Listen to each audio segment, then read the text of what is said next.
Hukum Torah tidak ditujukan kepada bangsa Israel kaum Yahudi saja, tetapi ditujukan juga kepada bangsa-bangsa yang non-Yahudi. Memang Tuhan memilih bangsa Israel kaum Yahudi sebagai aktor utama di dalam memperkenalkan hukum Torahnya, sehingga mereka menjadi bangsa yang kudus, imamat yang rajani, milik kepunyaan Allah.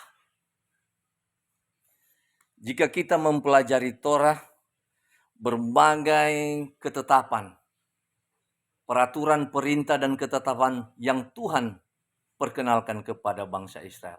Semua tanda perayaan-perayaan ketetapan itu ada di langit.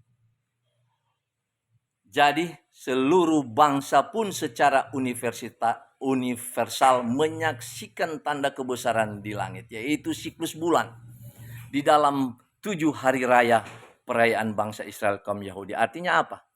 Bahwa bangsa-bangsa pun menyaksikan Torah melalui tanda kebesaran yang Tuhan ciptakan di langit melalui matahari, bulan, dan bintang. Sehingga di dalam kitab suci tertulis Tuhan Allah katakan begini, supaya seluruh bangsa mengenal Akulah Allah Yakub, Allahnya Israel. Anda bisa baca di dalam kitab Mazmur. Di sana banyak sekali tertulis bahwa Torah itu sangatlah luar biasa dan harus dicintai oleh semua manusia dan bukan hanya bangsa Israel kaum Yahudi.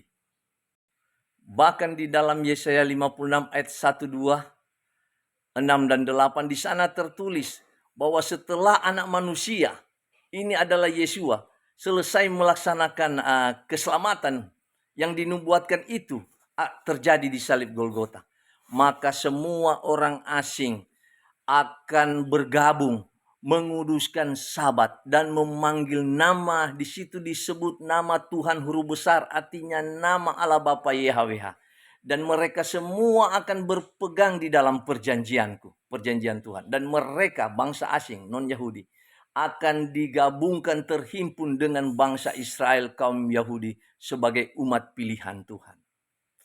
Di dalam Sakaria 8 ayat 22, di sana lebih jelas lagi dikatakan bahwa di akhir zaman bangsa-bangsa akan mencari Allah Yakub dan mereka akan memegang punca jubah orang Yahudi dan mereka mengatakan, karena ternyata Allah menyertai engkau.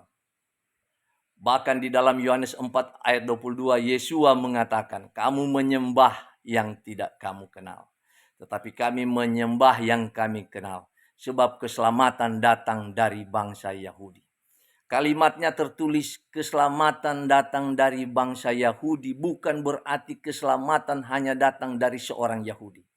Jika keselamatan datang dari bangsa Yahudi, artinya ajaran keselamatan ini bersumber dari para nabi bangsa Israel kaum Yahudi hingga zaman Yesua, seorang Yahudi yang memberi petunjuk jalan keselamatan. Makanya Yesua katakan, akulah jalan kebenaran dan hidup. Tidak ada yang bisa sampai kepada Bapa jika tidak melalui aku. Dan semua para nabi mereka mengajarkan yang sama. Apa yang mereka ajarkan adalah jalan selamat.